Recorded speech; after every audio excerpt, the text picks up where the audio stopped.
नमस्कार, मैं भूपेंद्र पांडे हिंदी चैनल में आप सबका हार्दिक स्वागत करता हूं। और अगर अभी तक आपने मेरे चैनल को सब्सक्राइब नहीं किया तो मेरे चैनल को सब्सक्राइब कर लें, साथ ही बेल आइकन को दबाना ना भूलें ताकि मेरे प्रत्येक वीडियो के अपडेट्स आपको मिलते रहें। तो जो हमारा टॉपिक है वह लीक से हटकर है and today's topic is English important for success. क्या हमारी सफलता के लिए अंग्रेजी बहुत जरूरी है कि नहीं, आज इसी पर हम चर्चा करेंगे। और यह विषय मैं इसलिए लेकर आया हूं क्योंकि इस चैनल के बहुत सारे छात्र जूनियर ट्रांसलेटर जो एग्जाम होता है एसएससी का, उसकी तैयारी करना चाहते हैं और ट्रांसलेशन में बहुत ज्यादा स्कोप भी है। आप फ्रीलांसर भी बन सकते हैं, स्वतंत्रता पूर्वक आप ट्रांसलेशन का कार्य कर सकते हैं। So we have to discuss all these things in this video, and one thing I would like to make it clear that whatever I will speak, whatever I will teach you today, that is according to the present scenario. वर्तमान परिदृश्य में क्या अंग्रेजी हमारे लिए जरूरी है, इसके आधार पर हम इसका वो करेंगे। हालांकि किसी भी देश की जो भाषा होती है वह संस्कृति होती है, उस देश के निवासियों के लिए बहुत महत्वपूर्ण होती है। लेकिन हमको आदर्श और यथार्थ में से हमें आज यथार्थ को चुनना है कि यथार्थ में वर्तमान परिदृश्य में क्या अंग्रेजी सफलता के लिए जरूरी है कि नहीं। तो इसका उत्तर है हाँ। आप लोगों ने दुनिया के जितने भी लीडर देखे होंगे, नेता देखे होंगे, उनमें एक बात आपने खास रूप से महसूस किया होगा कि they are good orators, they speak very well in whatever they are speaking in any of the languages, they speak very well, and that is the first and foremost quality of any leader, to speak well in any of the languages. तो अंग्रेजी being the international language, we should have good command over English. English से आपको फायदा क्या क्या होता है? अगर आप अंग्रेजी जानते हैं तो यू विल फील कॉन्फिडेंट, मतलब आपके व्यक्तित्व में एक नई चीज जोड़ देता है और आप में एक आत्मविश्वास आ जाता है ना। It improves your personality and sometimes you are doing anchoring or comparing, then English is essential. अगर आप कहीं कंपेयरिंग कर रहे हैं, एंकरिंग कर रहे हैं, अब हिंदी के कार्यक्रमों में नहीं, अभी जैसे आपने पुराने जितने भी हमारे देखे होंगे विद्वान आचार्य हिंदी के, आचार्य रामचंद्र शुक्ल, आचार्य हजारी प्रसाद द्विवेदी, आचार्य महावीर प्रसाद द्विवेदी, या फिर जितने भी प्राचीन मतलब पुराने हमारे जितने भी लेखक हुए हैं, उनका 2-3 भाषाओं में अधिकार रहता था। हिंदी में तो रहता ही था, साथ ही साथ अंग्रेजी या फिर संस्कृत में उनका अधिकार रहता था। वैसे यदि आप किसी प्रोग्राम का संचालन कर रहे हैं, किसी कार्यक्रम का एंकरिंग कर रहे हैं, कंपेयरिंग कर रहे हैं और आप हिंदी के साथ साथ अंग्रेजी जानते हैं, तब भी आपके लिए बहुत ही अच्छा है। इसके बाद लीडरशिप क्वालिटी के लिए तो मस्ट है, because if you are a leader, if you are a national leader and you have to go to the foreign countries, तो फॉरेन जो हमारे जो रिप्रेजेंटेटिव्स बाहर जाते हैं, विदेश में जाते हैं, तो उनके लिए अंग्रेजी बहुत जरूरी है। इसके बाद क्या, UPSC interview. So far as interview in the UPSC is concerned, sometimes they ask questions in English only. It doesn't matter whether you are from Hindi medium background or English medium background, है ना, they don't bother about that. They simply ask their questions in English. तो अंग्रेजी वहां भी बहुत जरूरी है आपके लिए। और जहां तक, ये तो खाली सरकारी क्षेत्रों की बात होगी, अगर प्राइवेट क्षेत्रों की भी आप बात करें, अगर आप मल्टीनेशनल कंपनीज में जॉब करना चाहते हैं या कुछ भी अच्छा बड़ा करना चाहते हैं जीवन में, तो आपका अंग्रेजी में कमांड होना ही चाहिए, है ना। हिंदी पर हमें गर्व है, हमारी मातृभाषा है, हमारी राजभाषा है, ये अलग मामला है। लेकिन यदि आप और लोगों की तुलना में ज्यादा उन्नति करना चाहते हैं तो अंग्रेजी निश्चित रूप से आपके लिए अनिवार्य है। You should have good command over English. तो ये सारी बातें तो हो गई। तो एक जब बच्चा दुनिया में आता है, when a child comes to this world, he is having the capability of speaking. मतलब जब बच्चा दुनिया में आता है तो उसमें एक क्षमता होती है कि वह अंग्रेजी या फिर हिंदी में मतलब बात कर सकता है। भाषा वह नहीं सीखता है, भाषा को हम लर्न करते हैं, भाषा को हम एक्वायर करते हैं। अ child learns a language, a child acquires a language, and he acquires the language from his surroundings, from his parents. एक छोटा बच्चा दुनिया में आता है तो जैसा उसका वातावरण होगा, जैसा परिदृश्य होगा, जैसे माता पिता होंगे, जिस भाषा में वो बात करते होंगे, उस भाषा में वो बात करता है।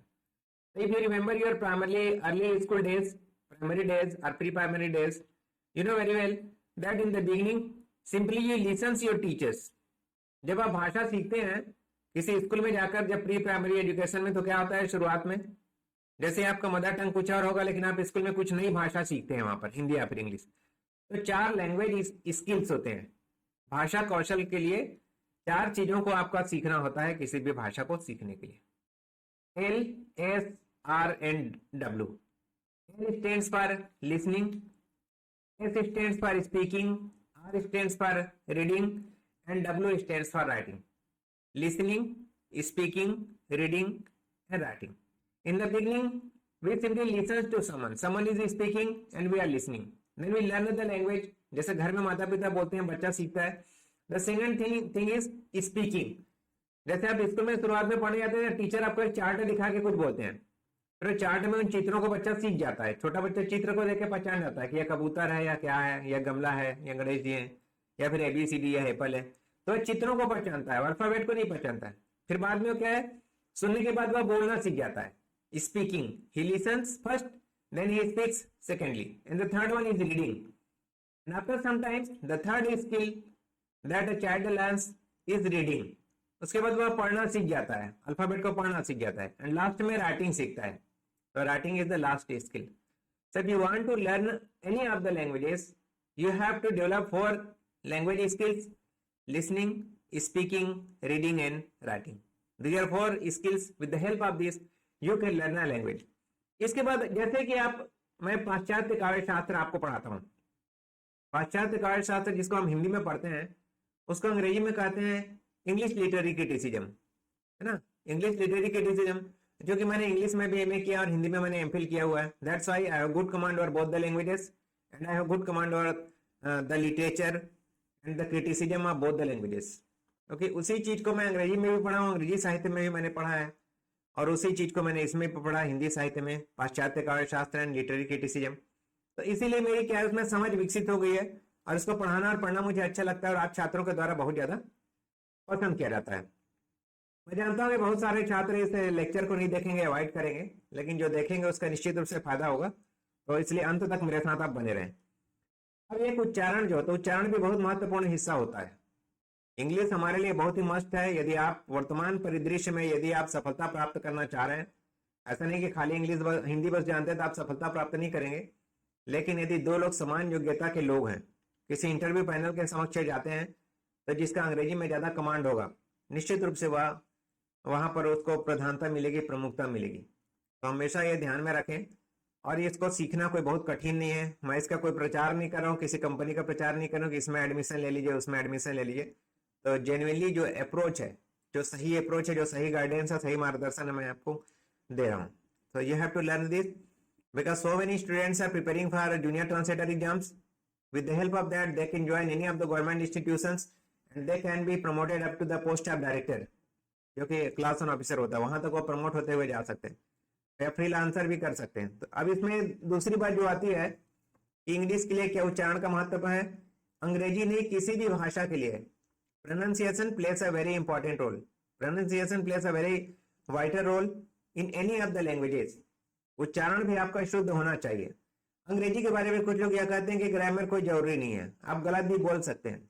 तो बिल्कुल ही पूरी तरह से गलत है।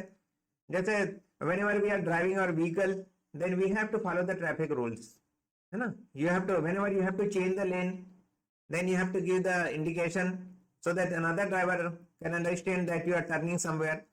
इसी प्रकार जो लैंग्वेज है, जैसे वहां पर जगह जगह जेब्रा क्रॉसिंग बने हुए हैं, वहां पर आपको रुकना है, या फिर आपको लेन चेंज, कहां पर लेन चेंज करना है, कहां पर लेन चेंज करने की अनुमति नहीं है हाईवे में, that you have to learn. These are called traffic rules. Similarly grammar means, ये ग्रामर नहीं है, ग्रामर है। Grammar are the rules which we have to follow while speaking or writing any of the languages. So grammar plays a very vital role. It's a very easy to learn. English is rather more easy to learn in comparison with Hindi. This always keep in your mind. Sometimes those students who are from Hindi medium schools and colleges, they hesitate to speak. I know in the very beginning when you will start learning, when you will start speaking, then you will commit mistakes. It's quite normal. That you know very well that when a child starts walking, है ना, in the very beginning, in 1 year old, when he is hardly, he or she 1 year old, then he falls so many times, but again he learns. This is the same.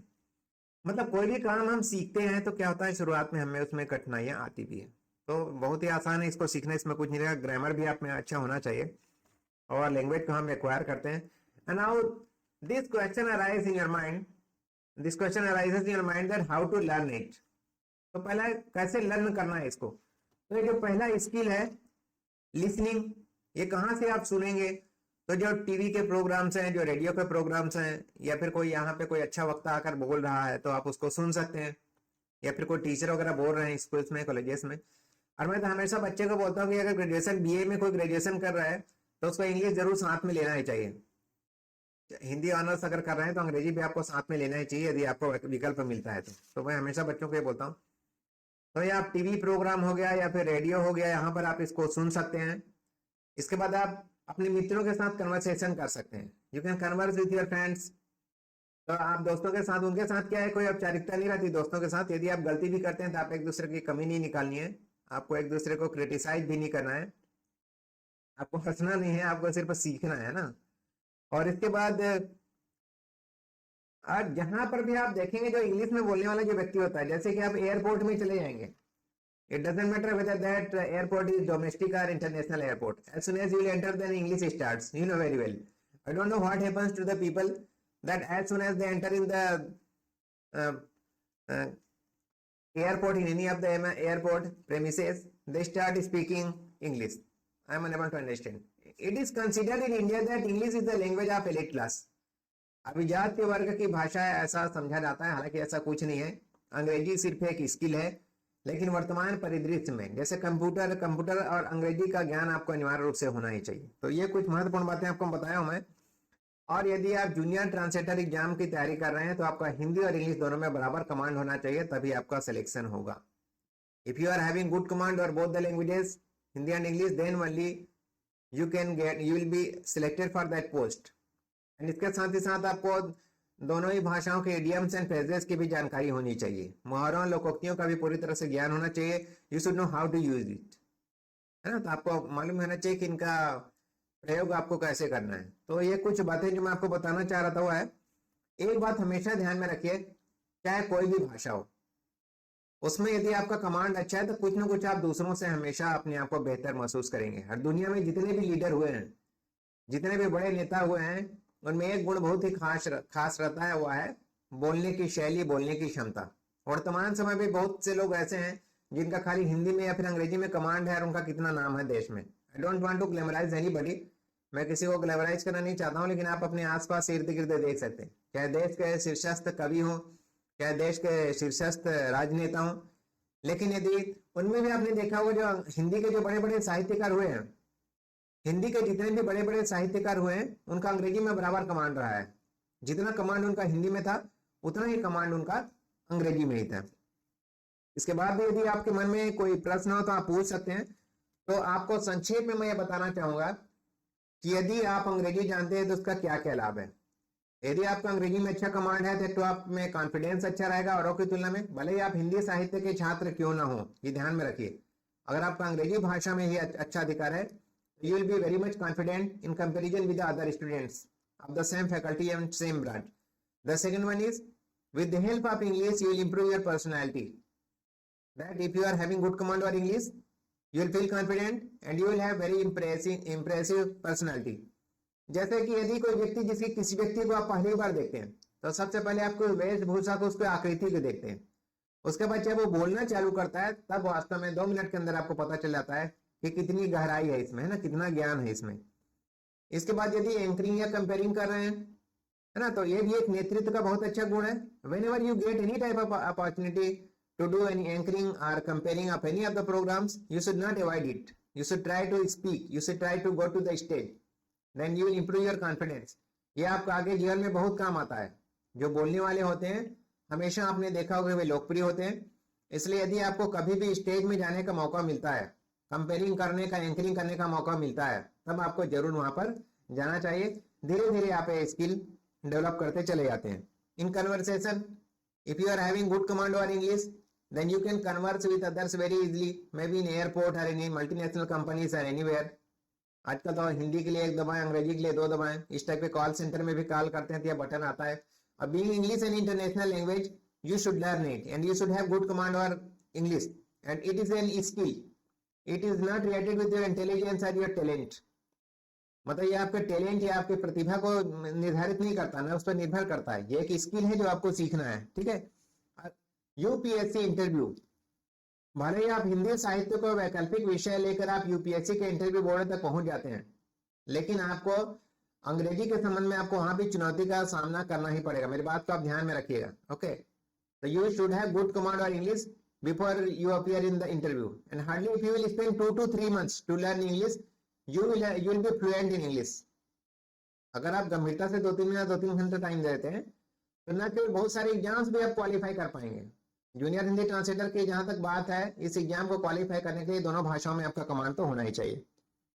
तो ये हो गया, किसी भी company वगैरह में आप जाते हैं, मल्टीनेशनल कंपनीज में भी यदि आप जाते हैं तब भी आपका अंग्रेजी में अच्छा कमांड होना ही चाहिए।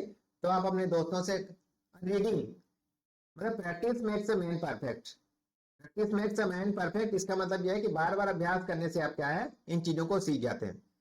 आपने वो सुना भी होगा दोहा, करत करत अभ्यास है जड़मति होत सुजान, है ना, और तुलसी आवत जाती सिर पर परत निशान। तो ये सब आपने सुना हुआ है, तो आप उसको अपने जिंदगी में भी आपको अप्लाई करना है। तो आज का मैं यही बात आपको कहना चाह रहा था। आज का मेरा लेक्चर कैसा लगा कमेंट बॉक्स में जरूर लिखकर बताइए, और यदि आपको कुछ पूछना है तो पूछ सकते हैं। तो आज से निश्चित रूप से पूछ रहा हूँ, एक भी छात्र यदि मेरे इस लेक्चर से प्रेरित हो जाता है तो जिंदगी में बहुत आगे जाएगा और बाद में आप याद भी करेंगे। और आपका लक्ष्य हमेशा बड़ा होना चाहिए, दूसरों से बेहतर करना होना चाहिए। अगर आप हिंदी माध्यम के छात्र हैं तो आप अपने मन में जरा भी संकोच की भावना, हीनता की ग्रंथि ना रखें, कोई भी इंफीरियरिटी कॉम्प्लेक्स ना रखें। Medium doesn't matter, so far as the language is concerned, medium doesn't matter whether you belong to Hindi medium schools or you belong to English medium schools or colleges, क्योंकि भाषा जो है अर्जित संपत्ति है। we acquire a language, we learn a language, कोई जन्मजात प्रतिभा नहीं है कि पैदा होते ही बच्चा कोई भाषा सीख कर आता है। तो आपको क्या करना है, मन में किसी प्रकार का आपको संकोच नहीं रखना है, आपके मन में किसी प्रकार का हीनता बोध नहीं होनी चाहिए। You shouldn't have any kind of inferiority complex कि आपका मतलब कैसा आपका परिवेश है, कैसे। और कोई भी माता पिता अंग्रेजी में बात नहीं करते, नहीं जानते, बहुत कम जो होंगे, 10% होंगे हार्डली इंडिया में जिनके पेरेंट्स भी अंग्रेजी बोलते होंगे और जानते होंगे। तो हम सबकी पृष्ठभूमि वैसे ही रहती है। जो मध्यम वर्ग के लोग जब जीवन में बहुत आगे उठते हैं, मध्यम वर्गीय जो लोग होते हैं, तो जीवन में कैसे बड़े नेता बनते हैं, बड़े अधिकारी बनते हैं। यूपी बिहार के जो छात्र इतना मेहनत करके IAS IPS ऑफिसर बनते हैं, आपने देखा उनका रेशियो बहुत ज्यादा होता है बिहार और यूपी का। तो वैसे ही छोटे छोटे क्षेत्रों से ग्रामीण जो क्षेत्र होते हैं वहां के छात्र बहुत बड़ी बड़ी जगह जाते हैं, मध्यम वर्गीय या फिर निम्न मध्यम वर्गीय। इसका कारण क्या है, वे अपनी क्षमताओं को बढ़ाते हैं। फिर हाल ही में एक बहुत फेमस मूवी आई थी जहां एक छोटे से कस्बे का छात्र बहुत ऊंचाई तक पहुंचा। तो कैसे उन्होंने अपनी क्षमताओं को बढ़ाया, अपनी कमियों की ओर उन्हें अपना ध्यान आकृष्ट किया। मेरी कमियां कौन सी है, मुझे जहां पहुंचना है वहां किस स्किल की जरूरत है, मैं अपनी जिंदगी में जहां पहुंचना चाहता हूं वहां किन किन बातों की जरूरत है, उन चीजों को मुझे एक्वायर करना है, उन चीजों को मुझे सीखना है। बस आपके अंदर ये उद्देश्य होना चाहिए। अभी ग्रामीण क्षेत्रों के बहुत सारे छात्रों के मेरे पास बहुत ही भावुक और इमोशनल मैसेजेस आते हैं। जैसे कई लड़कियां ऐसी हैं जिनकी शादी हो गई है, ग्रामीण क्षेत्र में चली गई हैं और जिनके मन में पढ़ने की बहुत ज्यादा इच्छा है। या फिर कुछ छात्र ऐसे हैं जिनकी आर्थिक स्थिति संभवतः बहुत अच्छी नहीं है, तो ढेर सारी किताबें खरीद लें, अच्छे कोचिंग इंस्टीट्यूट में एडमिशन ले लें। तो इस तरह बहुत सारे अच्छे अच्छे शिक्षक हैं आज यूट्यूब पर, जहां तक उनकी पहुंच है वहां से वो सीख रहे हैं। तो मेरे पास भी ऐसे बहुत सारे मैसेजेस आते हैं जिनको सुनकर उनको पढ़कर मैं बहुत ज्यादा भावुक हो जाता हूं। तो मेरे मन में एक इच्छा थी कि मैं आपको खाली पढ़ाऊं मत, कि मैं उन चीजों की ओर भी आपका ध्यान आकृष्ट करूं जिनके माध्यम से आप अपने जीवन में सफल हो सकते हैं। तो मेरा यह छोटा सा प्रयास है।